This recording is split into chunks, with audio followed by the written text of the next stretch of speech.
When anyone is talking about the Ys series as a whole, Ys VIII usually comes up in the conversation as either the best entry or where you should begin this journey. But is that true?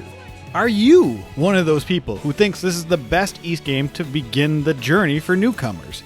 That's what you'll be doing down in the comments below, while I'll be asking the question, is Ys VIII Lacrimosa of Dana worth your time? Let's rewind the clock, pop in our cartridge into the Ps Vita, and talk games.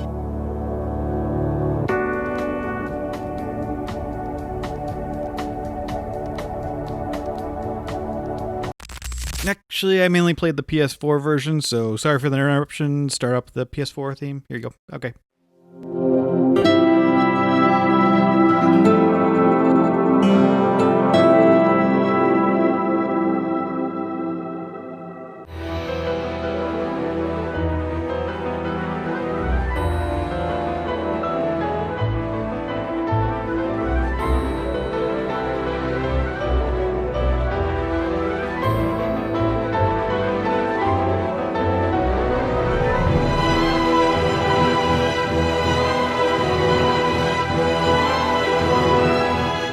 People come to RPGs for a multitude of reasons, but for me, if the gameplay loop isn't satisfying in an action role-playing game, such as the Ys series, I'm most likely going to spend my time in other places. Thankfully, Ys games generally are lauded for their gameplay.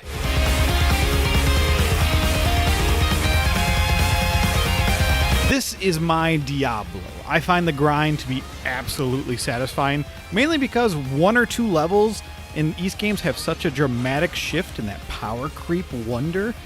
It's a staple in this series, and I hope that remains always. Now, what greatly influences this core concept of slicing up baddies is the killer soundtrack for exploring. It's hard not to associate the music with the actual combat and exploration. It's very much a front and center approach, more so than any other games in the genre. It makes me want to zoom across this island to uncover every inch, which I did when we get to some stats. It's not integral to have a ballistic soundtrack when killing enemies, but it sure does freaking help. And the music knows how to slow down during the multitude of character exchanges and dialogue, which we'll have more on that later. Now, if we're talking to the newcomers, we're also talking about if this game's worth your time. If you've never played an Ys game, skills, special attacks that require SP in this game, in this specific entry, they are gained and leveled up by using the skills in combat.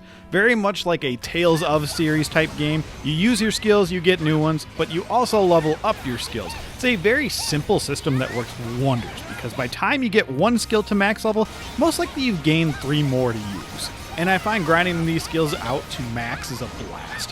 Plus, it teases you to experiment with the new skills when they slow down combat and show off the fancy new move one of your characters just learned. That loop, it just keeps you invested. Now, you're only controlling one character at a time, but I love that they can still increase the levels of your skills and learn new ones. This makes it so you can play which character you want. To a point, this battle system is driven by enemies mainly being tied to 1 to 3 type of elements, meaning one of your characters will do more damage and the others might be attacking with reduced damage. Thankfully, switching on the fly is so freaking quick that it never became a chore, unless I didn't like using a certain character's move types. Sahad's the character that I'm thinking of. His moves felt really heavy, and a game where I can just go super quickly, I kind of just, put them aside. Even another heavy character I liked using, so there's something about the skills themselves as well that I didn't like using. Though it is hard to go from agile Adol and Laxia to a slower moving Sahad. Granted, he can still fly around the island at top speed like the rest of them, thankfully. Leave it to me.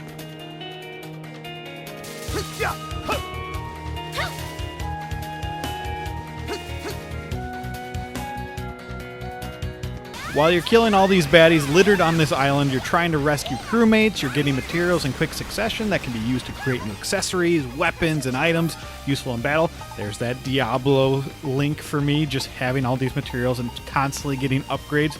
And this will hold up all the way throughout your experience. Or at least it did for me. You can easily track which monsters drop what material if you're going for a specific thing, but the speed of collecting and farming is the key here. This game doesn't slow down. Even if you're getting so many items and unlocking new moves, this only is exemplified by going back to a lower area and absolutely destroying the lower level creatures to get materials or level up skills to max, it is a beautiful thing to behold. I'm sort of framing this video in a retrospective way of a newcomer to the Ys series. The beautiful thing about this game is you get a blend of the new and the old. Originally, Ys games were a solo protagonist, and with it brought a different feel to the combat. This game also provides a single character combat. The modern blend of switching between 3 characters and the solo slaughtering of one individual now coalesced into one wonderful little experience. Well, actually not little, but we'll get to that. I love this aspect. It's pleasing both sides of the camp, retro and modern. Maybe not the super retro crowd. Besides the gameplay loop, there is elements of the gameplay that you can do. Being able to perfectly time dodges and blocks gives you this awesome slowdown effect, which also boosts your own speed, is absolutely addictive. Knowing that you can then get accessories to extend that duration so you can just fly around and smack up these big bosses, it's beautiful. Then to pull off a bunch of skills only to dodge a boss's attacks again, or not, is absolutely just bliss. It helps that it all feels rewarding and not too overcomplicated. Sure, you have to worry about status effects and learning some boss movesets so you don't get eaten for supper, but the feeling of going through the motions is at the front and center of this game. This is also exemplified by that awesome music smashing into your earlobes. It's really hard to divorce the music from the gameplay. I don't know why. It's a weird thing. When you experience it, you just kind of know. The gameplay loop of exploring and finding members to increase your village size also throws in another gameplay loop of raids and eventually hunts. Horde mode Ys style is basically what it is. You're defending your village from massive mobs in a waveform and culminating into a big baddie that you have to take down at the end. It's more time in combat, and overall that's a great thing. These can start to feel a bit samey, but knowing rescued villagers will come over and give you an unlimited SP, or another character will drop a giant boulder that deals a bunch of damage, and I feel like they are spread out enough throughout the storyline, these raids in general, that you're not having to get interrupted from the pacing overall. But when you're getting closer to the endgame and you're unlocking new raids, I didn't feel super persuaded to finish them all. Even though I unlocked pretty high level ones, I was like, oh, that could be a little challenging, but I was like, no, I'm good. I think the hunts are more fun. Something about lighting the torches that changes the direction that the mobs are trying to go and slowly clearing out the map of giant monster nests and was just a little bit more satisfying for me.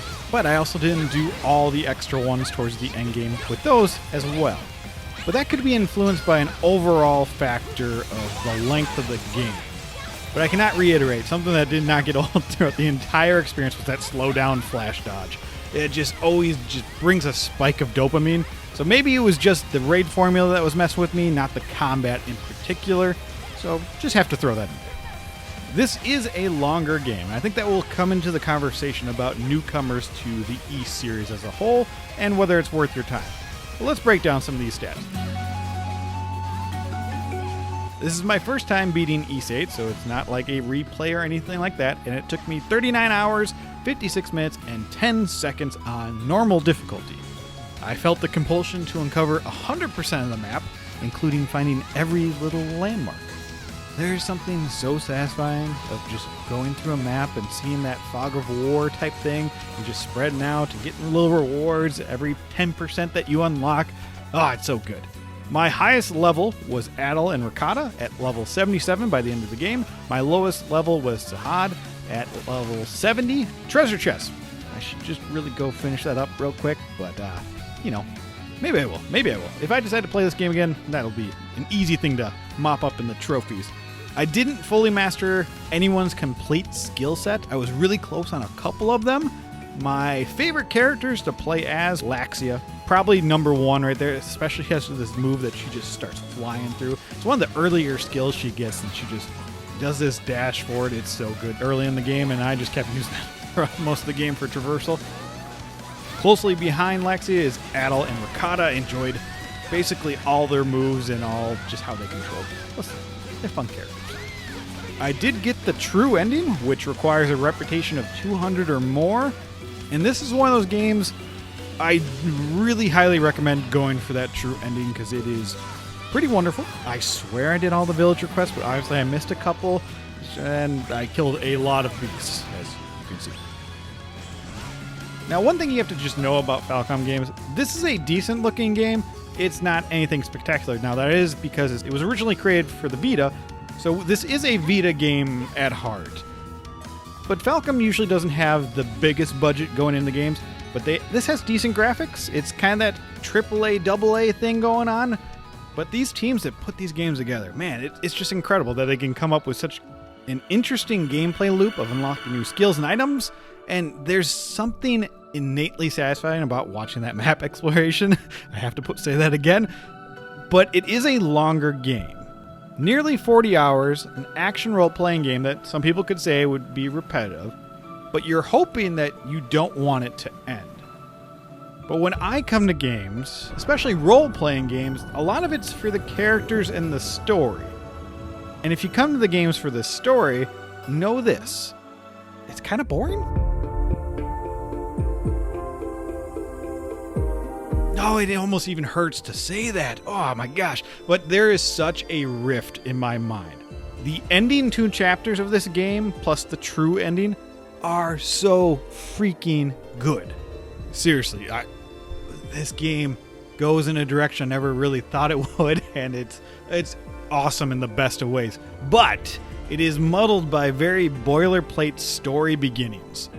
And the characters are fairly stilted in the beginning, which is fine, because you need to show growth. And the whole premise of this game is you're washing ashore on this island after a boat crash. Or a ship. It's a ship. It's definitely a ship. A ship crash. So you really don't know these people, so they're not going to open up right away. So I can buy that. I can buy that. For me, though, this game is so very, very bottom heavy in the intrigue. So you have to wade through some decent to actually bad story arcs. Maybe bad is not the right term, actually. Uninteresting, especially for me. The whole initial thing is these primordials are the threats to your village that you're trying to create. It just isn't that intriguing to me. I mean, you're going into this abandoned island or this deserted island that nobody comes back from. So obviously you're going to see some crazy creatures, but they're just not that interesting. I don't know what it is. I don't really see the developers doing anything else with it, and I can't get it... What's the better word?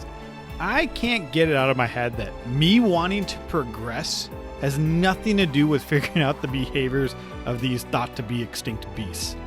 You do have this hanging intrigue that's going on with Adol. When he goes to sleep, he has these dreams, and you get to see this other person, which is Donna, and that got me a little involved in the backdrop of the narrative, just not the present one at all.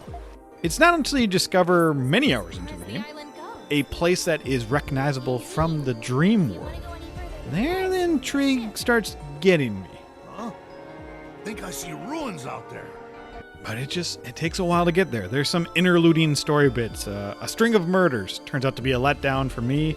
A hunt for this traveler who's leaving these notes all around the island kind of becomes a letdown, even though it's connected to one of my favorite characters later in the game. And collecting the stranded passengers of Lombardia to grow your village, which I do like this concept, and some of them are fleshed out decently well enough. It's your main driving focus minus figuring out the primordial stuff. I don't know why a lot of RPGs do this, but a lot of them are plagued with this particular choice. You give me, the player, control to then only take it back once I exit the room. So I maybe walked 6 to 12 steps and then a cutscene plays. And then I go past the border of this one section and another cutscene plays. This happens at an excessive rate that really breaks up the awesome traversal and let me kill everything in my path, which I usually don't mind because I like the story bits in RPGs. It's one of the main reasons I play these games, and it was a struggle to keep me engaged for a decent portion of my playtime. But the ending is so good, so it's so conflicting. Oh my gosh, it's so wild. But a lot of times I want to make it through a dungeon so I can see the cutscene at the end, what this this uncovers, and what the character banter is going to be back and forth. But a lot of the character banter in this one is just fine. It's so cute. Huh?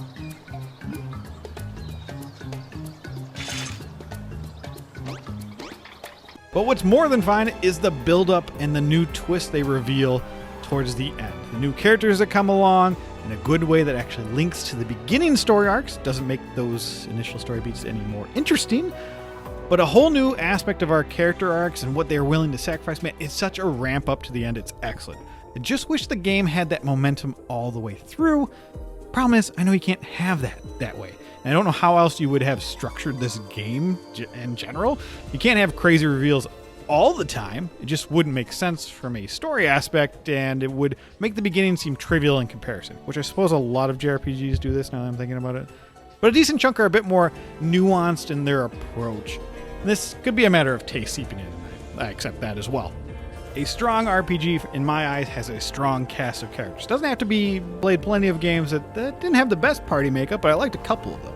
This gaggle of characters we have control over in our party aren't going to win any awards. But that's not to say I dislike them. I think I actually like all the characters in this game. Most of their motivations, backstory, whatever we're uncovering, aren't that interesting to me as a whole. One does really warm up to you at the very end of the game, if you get that reputation, of course, and it's a touching story they share that was kind of out of the blue, and I really liked it. Even if I didn't like playing Sahad, I didn't mind his sailor swagger. Each character has at least one motivation to get off the island, and at least one trait that defined them as a character. Sometimes it was just a little bit too rigid. There wasn't enough to define them outside of those one or two things, but that's okay. For the most part, I'm here for the gameplay loop in this specific style of game. And why it also makes it okay is they are stranded on an island. They don't need much else to motivate them outside of, well, I need to band together and leave this island. So when I got those campfire moments, which you get a lot of them, with your crew under the beautiful night sky, I was ready to pull out the s'mores and relax with these characters. Man, something about campfires and RPGs, it just goes together so well. Which is funny, because even if the initial story doesn't stick, and I don't totally care for the characters in the beginning, I'm here for these moments.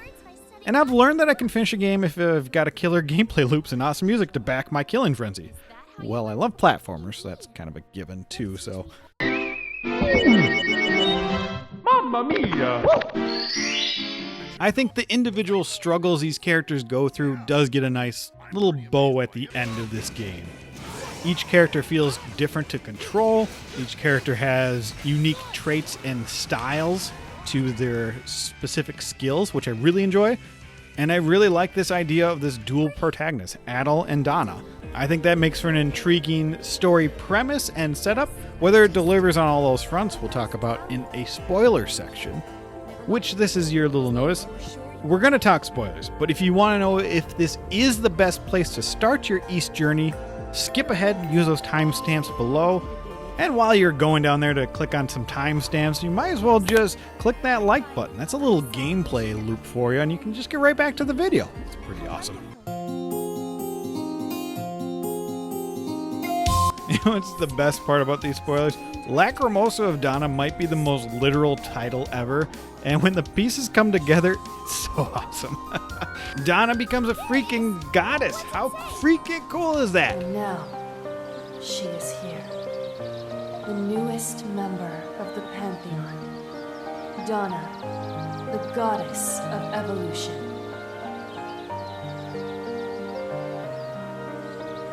What?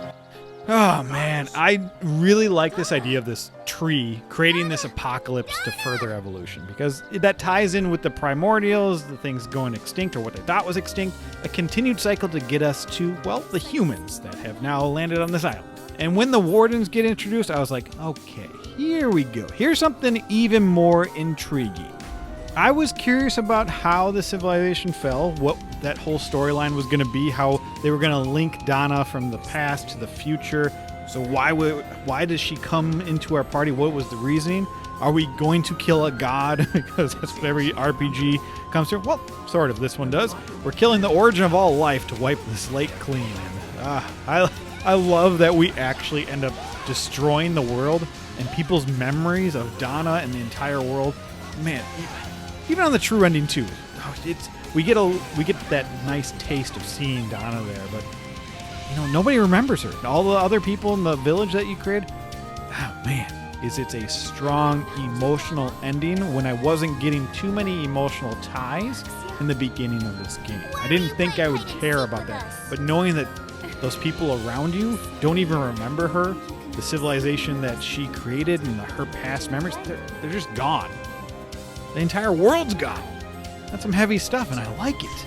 And I love the idea of sending different psyches to fuel this other tree's growth, hopefully stop the Lacrimosa. It's a unique idea, which I love how they implemented that. Yeah, it's the big thing that's going to kill the world and you got to save the day, but I like how they did it. And I also like how the wardens are these watchers over these events. You know, I thought they were going to turn on us and we'd have to fight them, which you kind of do, but you fight their psyche version of them, which is another cool twist that I just didn't see coming, and I like to be caught off guard. And speaking of that, let me tell you, going to that tree and transporting to all the other ages and fighting the representation of the wardens as bosses, oh, it was so good. The setting was super cool. The backdrops, you know, I said somewhere in this video about, you know, they're decent graphics with the Vita up into the PS4, but these locales were fantastic. And I like this ending dungeon. I think it's magnificent. I think it's pretty hard to make an ending dungeon feel fun and not too tedious. There's enough mid-bosses and major bosses while just being a feast on the eyes. And I'm here for it. I think the base final boss is a fun fight, being this giant dragon, which I'm usually more in line with the human antagonist that turns into a monster or god-like figure. But I was still here for this, especially the structure of the boss fight itself, ascending upward as a way to utilize multiple forms of a boss, very Final Fantasy VI-like. And my gosh, the final area for the true ending boss is so cool looking. And our enemy is just this little guy, you know? And then he turns into a big guy.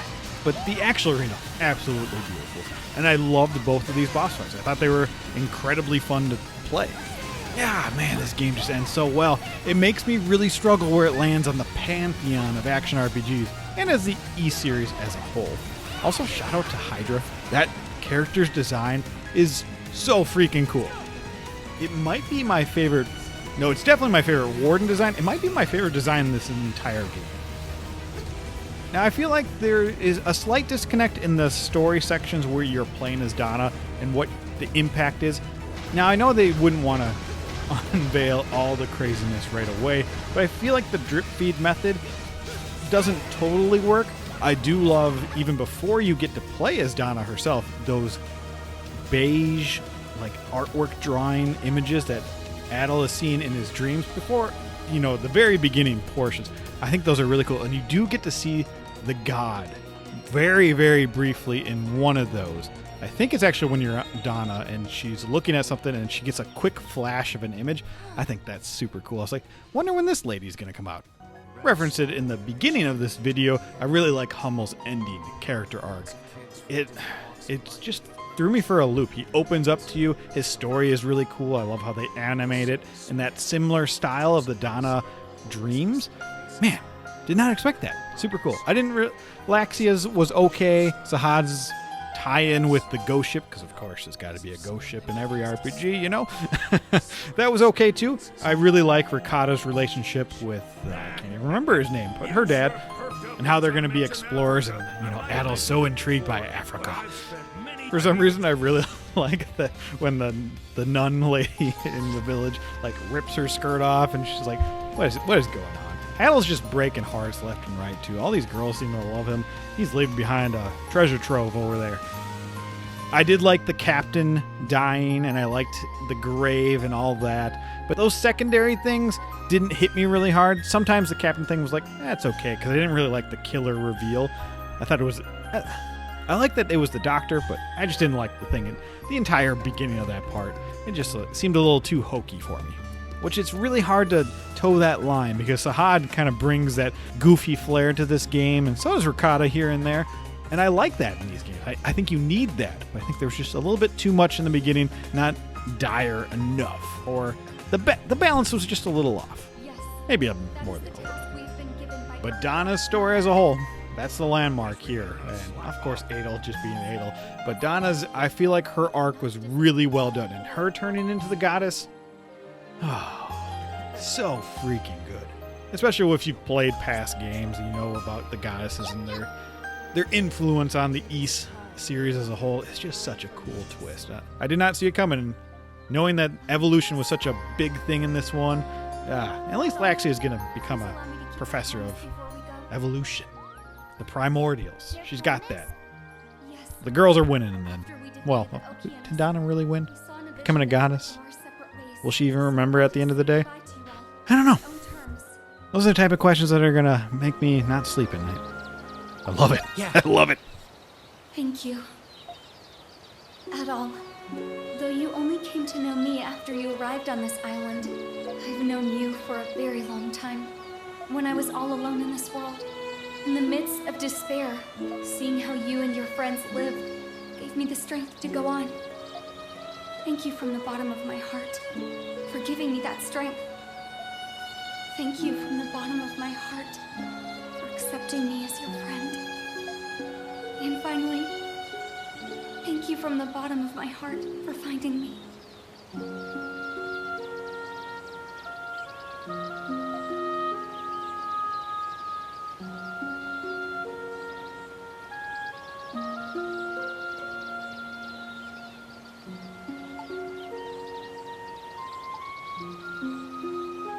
I won't forget. I'll never forget you either, Adol.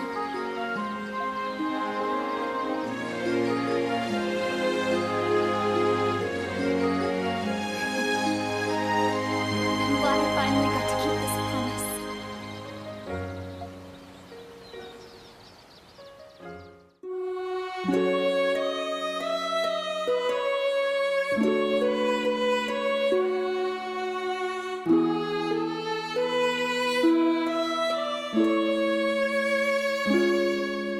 So we're here. We're at the end. I thank you so much for listening. Is Ys VIII Lacrimosa of Donna the best Ys game? Is it the best starting point in the series? And most of all, is it worth your time? As I mentioned above in the beginning of this video, especially when we got to the story part, I am very conflicted with the highs and lows, mainly some lows in the story. But I'm not conflicted in saying this. It's not my favorite Ys game. But I do not begrudge anybody that thinks it's their favorite. But if it's also not your favorite, I'd like to know what your favorite Ys game is, and I'll do a video on that maybe in the future. Is it the best starting point? No and yes. I'm so a little conflicted on this. I think you could easily start the Ys series here and be fine. I think the slower start is going to turn some people off. And I think the overall length could be a turnoff as well.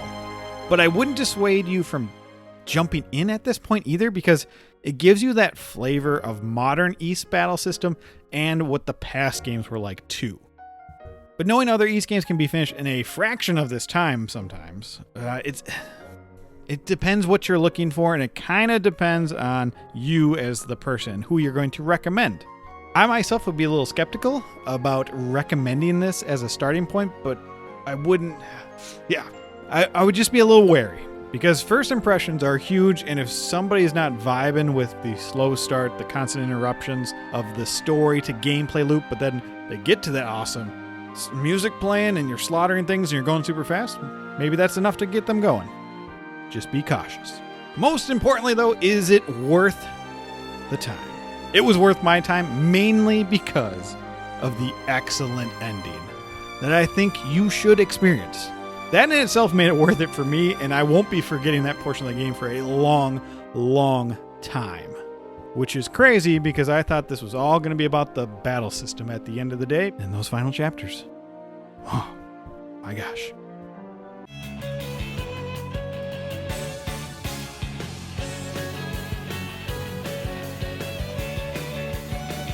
If you want more RPG retrospectives or just RPGs in general, well, click this video, which I think will be, for now, will be a retrospective, but that could change because maybe there'll be another Ys game that you talk about below that will then be linked here. I don't know. So stick around, and I hope this video was worth your time.